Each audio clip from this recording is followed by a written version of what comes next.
Bismillahirrahmanirrahim. Assalamualaikum warahmatullahi wabarakatuh. Di sini saya Muhammad Ramdan, NPM 190.317.234, kelas B Riset dan Seminar Manajemen Keuangan, ingin mempresentasikan sebuah karya tulis yang saya telah tulis yang berjudul Pengaruh Profitabilitas dan Referensi Keuangan terhadap Return Saham Sektor Industri Barang Konsumsi yang terdaftar di Bursa Efek Indonesia periode tahun 2015 sampai 2019. Yang pertama ada bab 1 pendahuluan, yaitu latar belakangnya. Tujuan investor berinvestasi di pasar modal adalah untuk mendapatkan return atau pengembalian. Return saham merupakan tingkat pendapatan yang diperoleh dengan mengurangkan harga saham saat ini dengan harga penutupan saham sebelumnya, kemudian dibagi dengan mudah karena resikonya yang setara dengan keuntungan return yang akan didapat. Hal ini dikarenakan keuntungan yang didapat dari investasi ini berbanding lurus dengan resiko yang akan diterima. Maka semakin besar keuntungan yang didapat, maka akan semakin pula besar juga resiko yang akan ditanggung oleh investor. Begitu juga sebaliknya, semakin kecil atau semakin rendah keuntungan yang didapat, maka semakin rendah juga risiko yang akan ditanggung. Investor harus bisa mengukur risiko serta memperkirakan pendapatan yang diperolehnya. Dengan demikian, investor harus menganalisis laporan keuangan dari suatu perusahaan sebelum berinvestasi. Pelaporan keuangan sangatlah penting bagi setiap perusahaan. Begitu yang saya kutip dari Putriani dan Soekarta 2014 di buku jurnalnya tentang laporan keuangan. Di Indonesia sendiri banyak sekali perusahaan industri manufaktur yang membutuhkan investor untuk melakukan pengelolaan perusahaan supaya menjadi lebih berkembang. Indonesia merupakan negara agraris dan menjadikan sumber daya alam bisa dijadikan sebagai modal perusahaan dalam bisnisnya. Persaingan manufaktur bidang makanan dan minuman di Indonesia semakin ketat. Hal ini dapat dilihat dari jumlah perusahaan yang terdaftar terus meningkat dari tahun ke tahunnya yang bergerak di bidang manufaktur ini.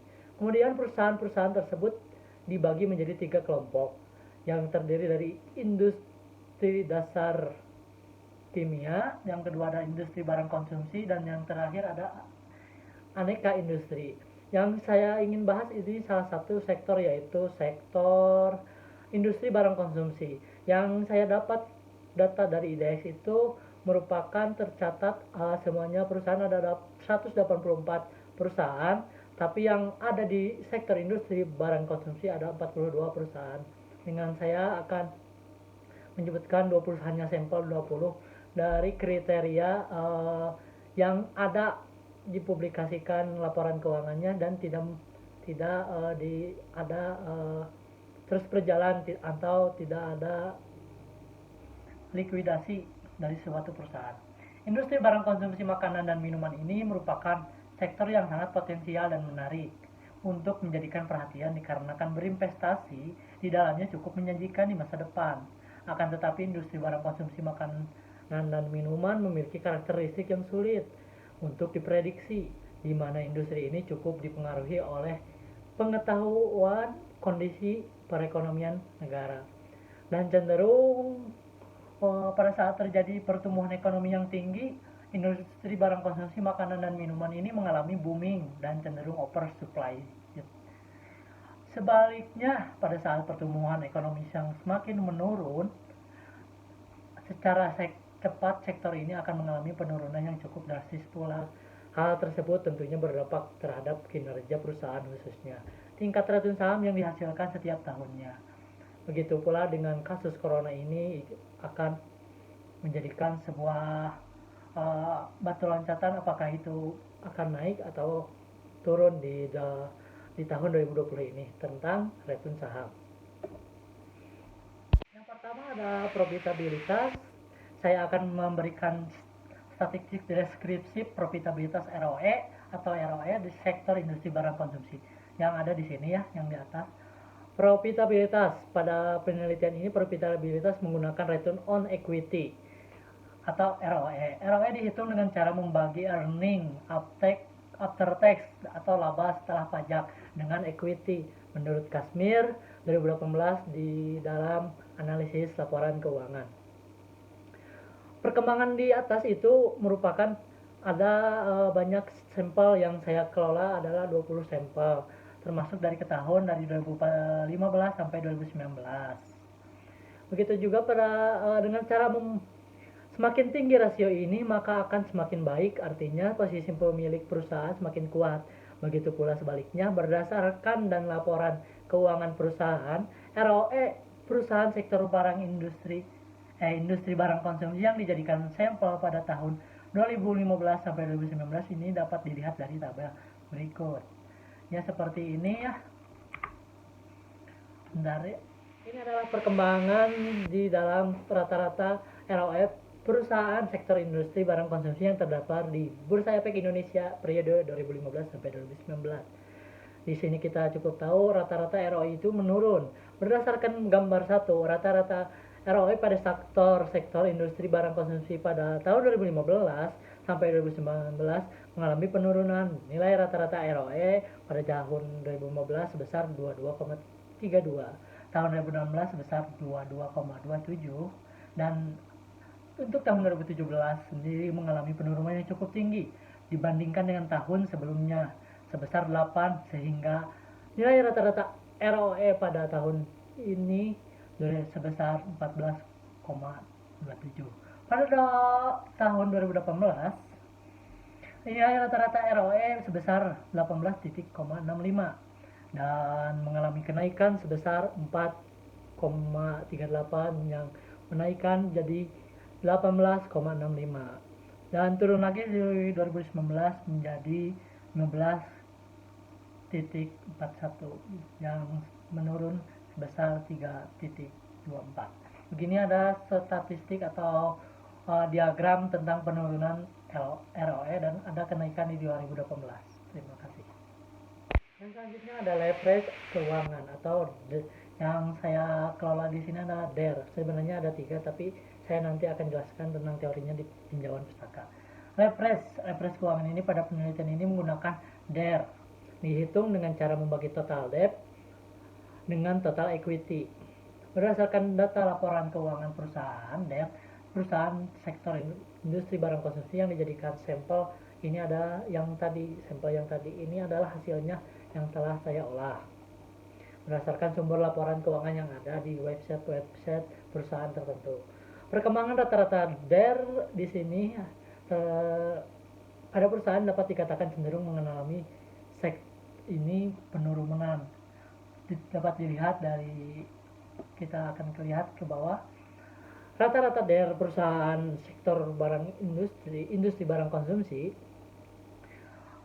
berdasarkan gambar ini pada perusahaan industri barang konsumsi cenderung mengalami penurunan.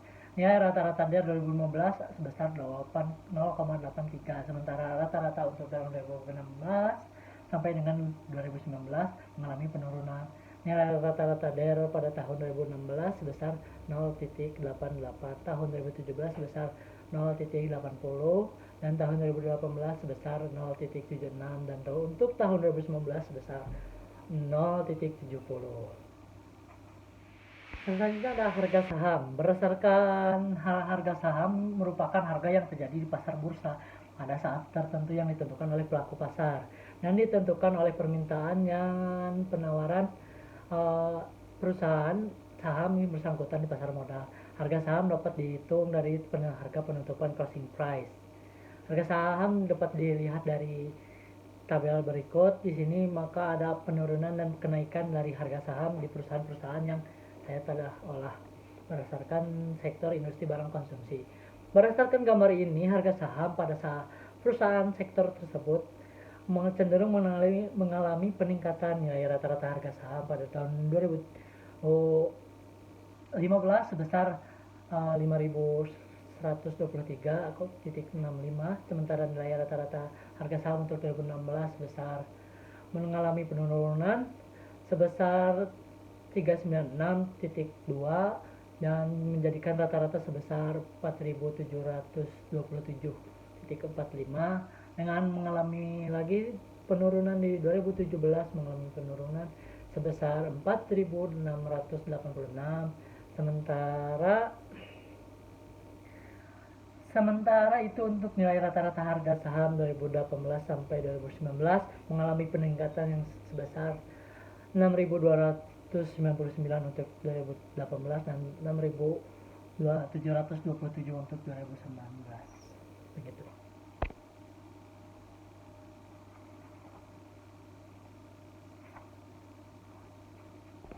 Selanjutnya ada identifikasi masalah. Berdasarkan latar belakang tersebut, maka rumusan masalah dalam penelitian ini adalah yang pertama ada apakah pengaruh DER atau debt to equity rasio terhadap return saham. Yang kedua adalah apakah pengaruh ROE return on equity terhadap return saham. Dan yang ketiga, apakah DER debt to equity ratio dan ROE return equity on equity secara simultan berpengaruh signifikan atau berpengaruh terhadap return saham. Begitu. Tujuannya untuk penelitian ini berdasarkan perumusan masalah di atas atau identifikasi yang di atas, maka tujuan dari penelitian ini adalah untuk menganalisis pengaruh DER terhadap return saham, dan kedua ada pengaruh untuk menganalisis pengaruh ROE terhadap return saham, dan ketiga untuk menganalisis pengaruh DER dan ROE secara simultan terhadap return saham. Nah, selanjutnya ada manfaat penelitian. Manfaat penelitian ini diharapkan bermanfaat bagi tiga. Yang pertama, bagi dunia akademisi, yang penelitian ini diharapkan dapat mengembangkan ilmu mengenai manajemen keuangan dan menambah wawasan dan juga pengetahuan menjadi referensi kepada peneliti selanjutnya yang akan mengangkat topik mengenai return saham. Yang kedua ada bagi mahasiswa, penelitian ini bisa menambah wawasan dan pengetahuan dalam hal ini mengetahui pasar modal khususnya tentang return saham dan faktor-faktor yang mempengaruhinya. Dan yang ketiga ada bagi investor, hasil penelitian ini dapat dipergunakan sebagai bahan pertimbangan dalam pengambilan keputusan untuk berinvestasi di saham perdana. Misalkan mempengaruhi pertimbangan para investor untuk mengetahui bagaimana tingkat grafik dari return saham pada periode tersebut dan untuk kedepannya juga. Kemudian ada kerangka pemikiran. Kerangka di sini ada paradigmanya dari DER ke ROE atau DER ke stock return, dari ROE ke stock return, memisalkan dan dari kedua tersebut secara simultan ke stock return. Profitabilitas menurut Martel Modana Harjito dalam jurnalnya pada tahun 2013, rasio profitabilitas yaitu rasio yang menunjukkan kemampuan perusahaan untuk memperoleh keuntungan dari modalnya. Yang merupakan ROE di sini suatu pengukuran dari penghasilan yang tersedia bagi para pemilik baik perusahaan mau baik pemegang saham biasa atau pemegang saham preference atas modal yang mereka diinvestasikan di dalam perusahaan. Rasio ini dihitung dengan menurut Kashmir pada tahun 2018 tentang jurnalnya analisis laporan keuangan. Rumusnya yaitu ROE sama dengan earning upside per equity dikali 100%.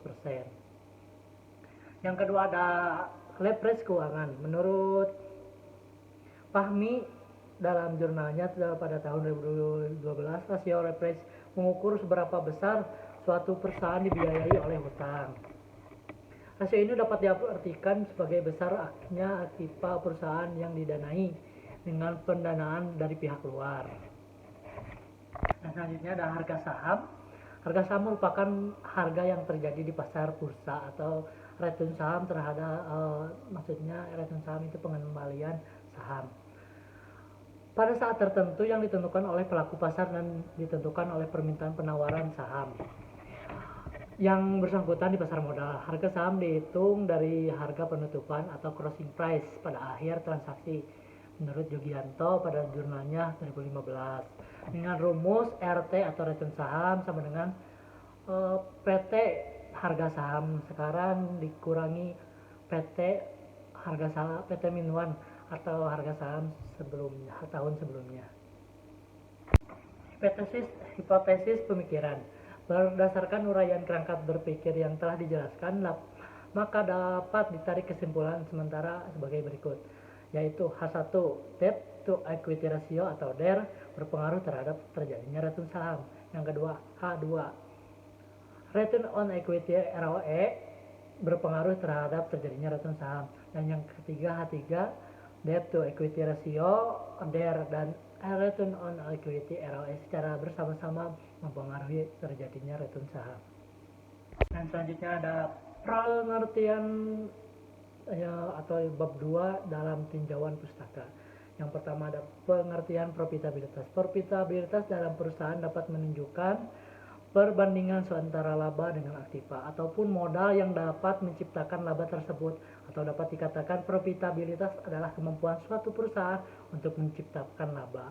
Menurut Sartono dalam jurnalnya tahun 2010, profitabilitas adalah kemampuan perusahaan memperoleh laba dalam hubungannya dengan penjualan total aktiva atau modal sendiri. Sementara menurut Kashmir dalam analisis laporan keuangan tahun 2011 halaman 196, profitabilitas adalah untuk menilai kemampuan perusahaan dalam mencari keuntungan.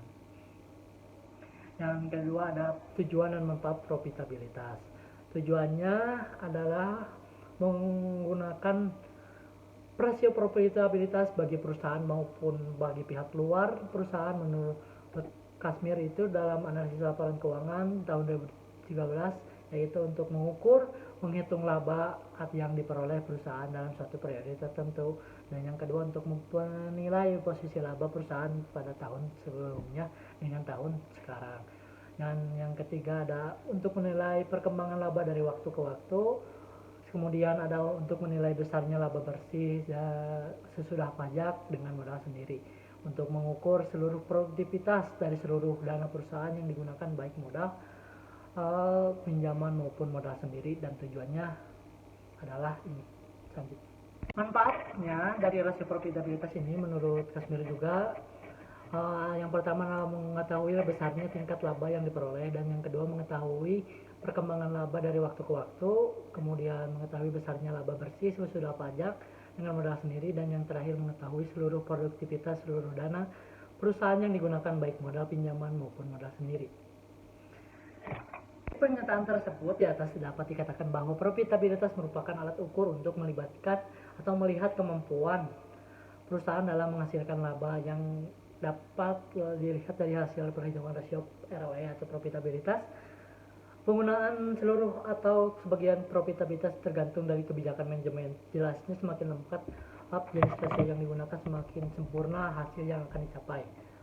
Artinya pengetahuan tentang kondisi dan posisi profitabilitas perusahaan dapat diketahui secara sempurna. Begitu menurut Kashmir pada jurnalnya yang analisis laporan keuangan 2013 halaman 198. Metode penelitian atau metode pengukuran profitabilitas yang saya teliti yaitu return on equity atau ROE dengan rumus earning after tax per equity dikali 100%. Dengan ini rasio ini menunjukkan berapa persen diperolehnya laba bersih bila diukur dari modal pemilik. Bila semakin besar dapat dikatakan semakin baik. Dan yang selanjutnya ada rumus ROE menurut Martono dan Harijito, merupakan baik pemegang saham biasa maupun pemegang saham ini akan yang modal atas modal yang mereka investasikan dalam perusahaan Samsudin. Menurut Samsudin 2016, rasio ini dihitung dengan rumus yang tadi. Menurut Bingham, ROE merupakan suatu rasio akuntansi yang paling penting bagi investor. Pendapat ini didasarkan atas pemahaman bahwa investor berinvestasi untuk mendapatkan pengembalian atas uang mereka, dan ROE menggambarkan seberapa baik perusahaan telah melakukan hal tersebut. Begitu. Selanjutnya adalah leverage keuangan. Pengertian leverage adalah menurut Kashmir dalam analisis laporan keuangan 2013 halaman 151, leverage keuangan merupakan rasio yang digunakan untuk mengukur sejauh mana aktiva perusahaan dibiayai dengan hutang. Artinya semakin besar beban hutang yang ditanggung perusahaan dibandingkan dengan aktivanya. Dalam arti luas dikatakan bahwa rasio solvabilitas digunakan untuk mengukur kemampuan perusahaan untuk membayar seluruh kewajibannya, baik jangka pendek atau maupun jangka panjang apabila perusahaan dibubarkan. Jadi perusahaan ini harus mengetahui kemampuan bagaimana kemampuan perusahaan tersebut dalam menjalankan atau membayarkan seluruh kewajibannya untuk mengatasi permasalahan-permasalahan sehingga tidak menimbulkan hal yang bisa mengakibatkan perusahaan itu dilikuidasi. Dan yang selanjutnya ada tujuan manfaat, leverage keuangan. Tujuannya dan manfaatnya adalah untuk mengetahui posisi perusahaan terhadap kewajiban kepada pihak lainnya atau kreditor. Untuk menilai kemampuan perusahaan dalam memenuhi kewajiban yang bersifat tetap seperti angsuran pinjaman termasuk bunganya. Dan yang ketiga, untuk menilai keseimbangan antara nilai aktiva, khususnya aktiva tetap dengan modal. Dan yang keempat adalah untuk menilai seberapa besar aktiva perusahaan dibiayai oleh hutang. Yang kelima adalah untuk menilai seberapa besar pengaruh hutang perusahaan terhadap pengelolaan aktiva, dan yang selanjutnya adalah menilai dan mengukur berapa bagian dari setiap rupiah sendiri yang dijadikan jaminan hutang jangka panjang. Dan yang terakhir adalah untuk menilai berapa dana pinjaman yang segera akan ditagih terhadap kesekian kalinya modal sendiri yang dimiliki. Jadi kesimpulannya dari tujuan dan manfaat ini, untuk perusahaan ini mengetahui bagaimana dia menjalankan bisnisnya dan membayarkan atau menjalankan kewajibannya terhadap misalnya kita memperoleh piutang atau hutang dari perusahaan tersebut, sehingga kita dapat dijanjikan dapat mengetahui kapan harus dibayar dan kita akan kapan apakah kita sanggup untuk membayarnya dan tidak. Itu sebagai sebuah keputusan dari perusahaan tersebut. Yang selanjutnya adalah metode pengukuran leverage. Yang ada dari Kashmir itu menurutnya ada tiga. Yang pertama ada total debt to asset ratio atau DAR. DAR tersebut rumusnya adalah total hutang dibagi total aktiva. Yang kedua ada DER to debt to equity ratio, yang total hutang dibagi dengan modal. Yang terakhir ada time interest earned, yang rumusnya adalah laba operasi sama dengan dalam kurung penyusutan dibagi bunga. Dan karena saya di sini menggunakan DER, maka saya akan menjelaskan tentang DER.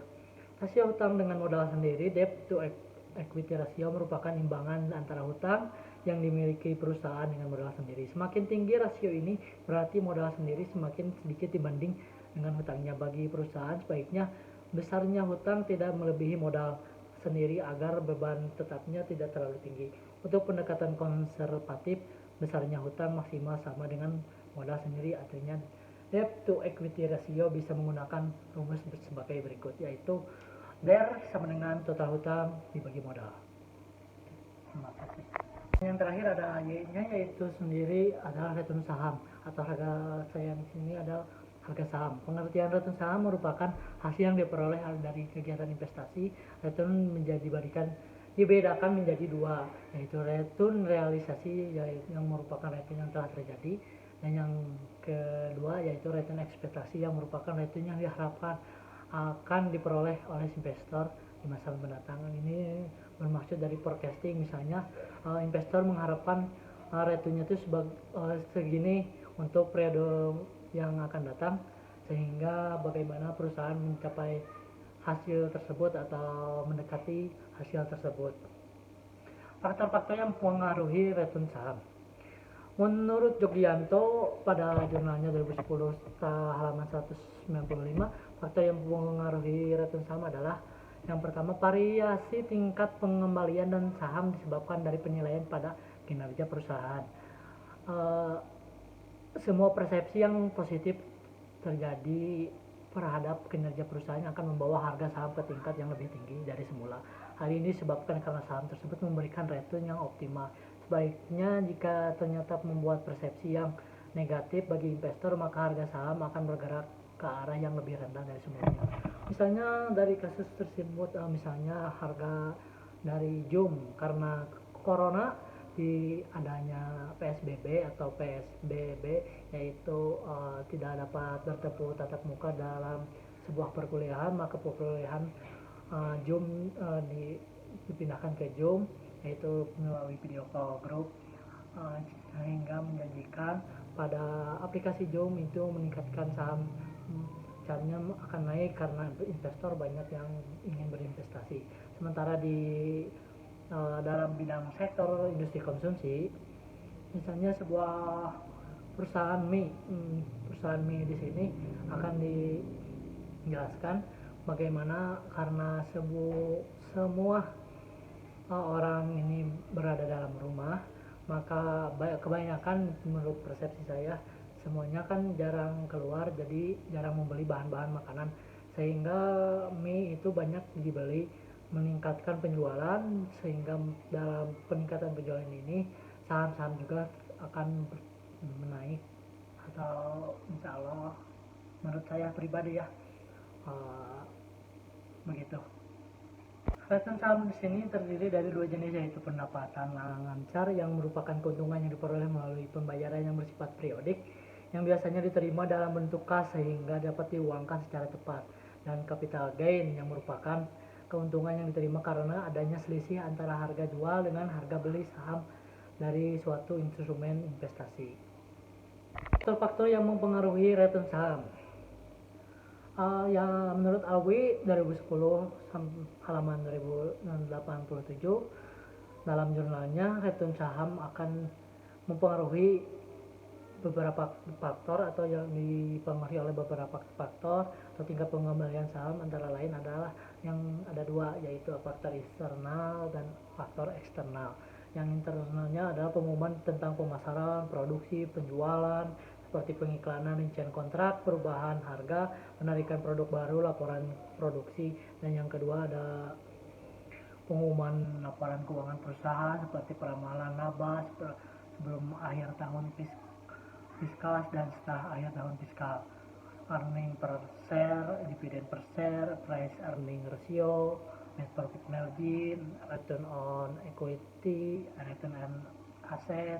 Itu adalah hal-hal yang mempengaruhi perusahaan dalam return sahamnya. Dan yang eksternalnya adalah pengumuman dari pemerintah seperti perubahan suku bunga tabungan, kurs valuta asing, inflasi, serta berbagai regulasi, serta pengumuman hukum seperti tuntutan karyawan terhadap perusahaan atau manajernya dan tuntutan perusahaan terhadap manajernya. Yang selanjutnya pengumuman industri sekuritas seperti laporan pertemuan tahunan, insider trading, dan gejolak politik, termasuk juga dalam gejolak politik negeri maupun luar negeri. Ini mempengaruhi fluktuasi nilai tukar, juga merupakan faktor yang mempengaruhi signifikan. Dan yang terakhir ada berbagai isu baik dalam negeri maupun luar negeri. Pengaruh profitabilitas terhadap return saham. Rasio ini, profitabilitas merupakan rasio yang mengukur kemampuan perusahaan menghasilkan keuntungan profitabilitas pada tingkat penjualan aset dan modal saham yang tertentu. Menurut Sutrisno 2012 pada jurnalnya halaman 230, profitabilitas akan semakin bertambah menggambarkan kinerja perusahaan yang akan semakin baik, dan pemegang saham akan mendapatkan keuntungan dari dividen yang diterima semakin meningkat atau semakin meningkat harga maupun harga saham.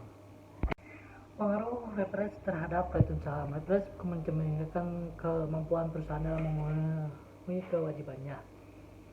Yang akan terjadi pengaruhnya itu yang ditunjukkan kewajibannya itu oleh beberapa bagian dari modal sendiri atau ekoritas digunakan untuk membayar hutang. Menurut Samsul 2010, salah satu faktor yang mempengaruhi return saham adalah rasio utang terhadap ekoritas. Leverage dapat dicerminkan dengan debt equity ratio. Debt equity ratio memberikan jaminan dengan seberapa besar hutang perusahaan dijamin oleh modal sendiri. Pemilihan alternatif karena hutang memiliki keunggulan yang yaitu bunga mempengaruhi atau mengurangi pajak sehingga beban hutang rendah. Menurut Marliani juga penggunaan hutang yang semakin tinggi akan dicerminkan oleh DER yang semakin besar daripada perolehan laba sebelumnya. Bunga dan pajak yang sama akan menghasilkan laba per sahamnya yang lebih besar. Selanjutnya ada bab 3, metode penelitian. Berdasarkan jenis penelitian tersebut, penelitian ini menggunakan pendekatan kuantitatif dengan metode deskriptif, yaitu penelitian tersebut melalui penelitian deskriptif yang diperoleh mengenai profitabilitas, leverage, dan harga saham sektor industri barang konsumsi pada tahun 2015 sampai 2019, sedangkan penelitian verifikatif dapat diketahui dari pengaruh profitabilitas leverage terhadap harga saham pada perusahaan sektor industri barang konsumsi yang terdaftar di Bursa Efek Indonesia tahun 2015 sampai 2019.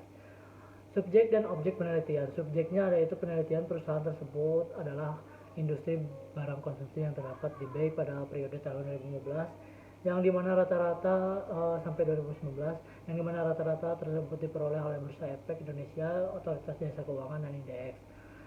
Saya menggunakan BEI dari IDX. Objeknya yaitu objek penelitian kali ini dengan menggunakan metode ROE, DER, serta dengan pengaruhnya terhadap return saham. Populasi dan sampel. Populasi dalam penelitian ini adalah perusahaan sektor industri barang konsumsi yang terdaftar di Bursa Efek Indonesia BEI tahun 2015 yang berjumlah 42 perusahaan, dan pada industri barang konsumsi yang diperoleh sampelnya yaitu 20 perusahaan. Dan yang ketiga, operasionalisasi variabel, yang ada variabel independen dan independen. Independennya adalah tentang return saham. Variabel dependen yang digunakan dalam penelitian ini, return saham dari investasi dalam suatu periode dapat dihitung dengan rumus return saham sama dengan periode awal atau periode sekarang dikurang periode sebelumnya dibagi periode sebelumnya. Yang kedua adalah variabel independen. Variabel independen yang digunakan penelitian ini, yang pertama menggunakan ROE. ROE dihitung dengan rumus ROE, earning after tax dibagi equity dikali 100%. Yang kedua ada variabel independen yang yaitu DER atau leverage. Rasio DER dapat dihitung dengan rumus DER sama dengan total debt per total equity dikali 100%.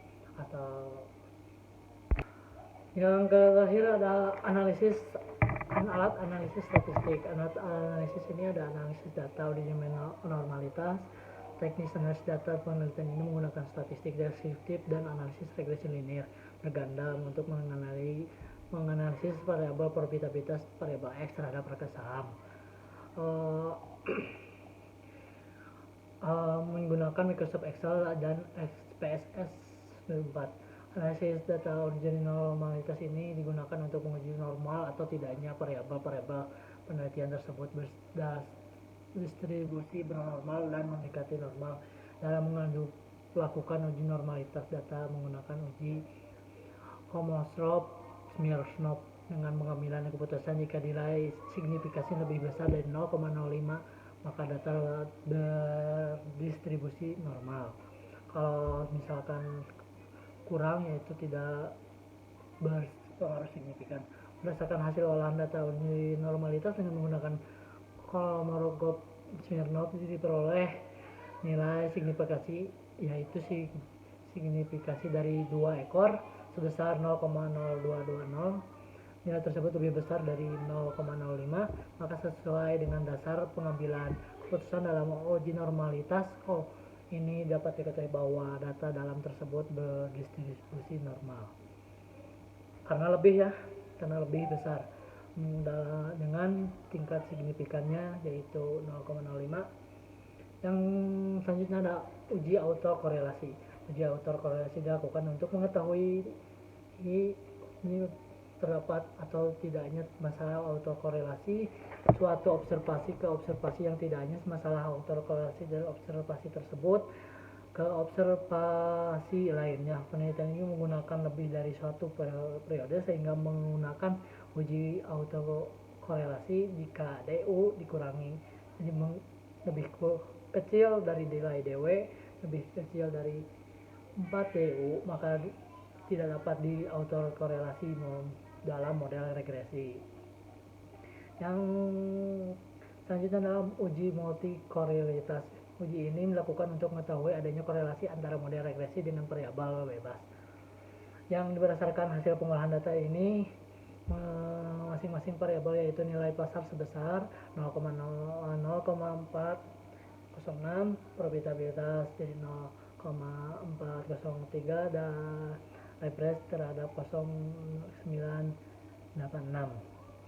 Dari semua parameter tersebut menyatakan bahwa tingkat toleransi ini lebih besar 0,10 dan tingkat fitnya lebih kurang dari 10, sehingga dapat disimpulkan bahwa data diuji tidak terlalu multikolonialitas. Terakhir adalah analisis regresi linear berganda. Setelah dilakukan uji asumsi klasik, selanjutnya penelitian ini dianalisis menggunakan regresi linear berganda. Analisis regresi linear berganda digunakan untuk menguji bagaimana pengaruh antara probabilitas dan terhadap harga saham. Ini berdasarkan SPSS dapat dinilai konstannya itu koefisiennya 1,996, standar errornya 0,118.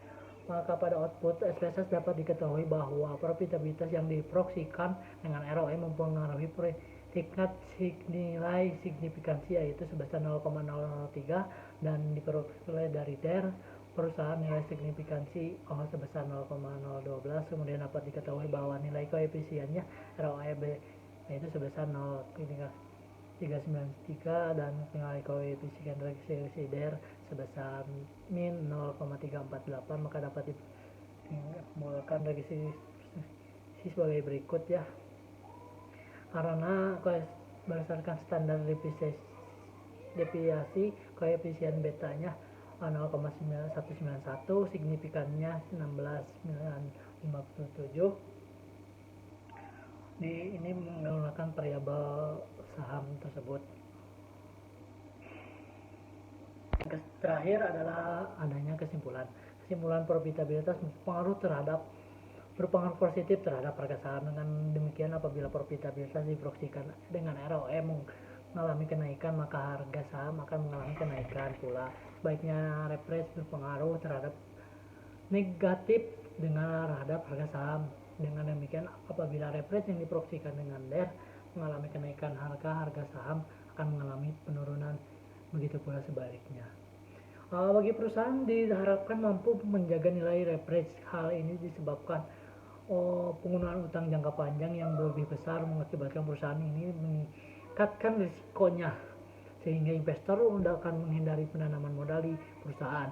Penggunaan utang jangka panjang yang besar baiknya disertai dengan kegiatan investasi seperti investasi dalam bentuk aktiva tetap yang sifatnya dan mendukung kegiatan produktivitas perusahaan, sehingga dapat menambah keuntungan perusahaan yang didapat digunakan untuk membayar hutang tersebut. Penelitian ini bahwa DER ini harus dikelola baik perusahaan dengan misalnya seperti yang tadi, investasi dalam aktiva bentuk tetap, menambahkan rasio keuangan lain atau faktor-faktor ekonomi lain seperti inflasi, nilai tukar rupiah. Begitu yang tidak digunakan dalam penelitian ini memiliki pengaruh besar terhadap harga saham. Selain itu, diharapkan untuk penelitian selanjutnya menambah tentang tahun pengamatan. Gitu. Demikian, mohon maaf bila ada kesalahan dan maaf bila ada kekurangan juga. Demikian presentasi dari saya dengan berjudul pengaruh profitabilitas dan refresh keuangan terhadap harga saham atau return saham sektor industri barang konsumsi pada periode tahun 2015 sampai 2019 yang terdaftar di BEI Bursa Efek Indonesia. Sekian dan terima kasih. Mohon maaf bila ada kekurangan. Terima kasih telah menonton. Terima kasih. Semoga kita memperhatikan kesehatan dengan kasus corona ini. Jangan lupa menjaga kesehatan, jangan lupa berikhtiar dan beribadah di tempatnya masing-masing sesuai agamanya masing-masing juga. Terima kasih. Wassalamualaikum warahmatullahi wabarakatuh.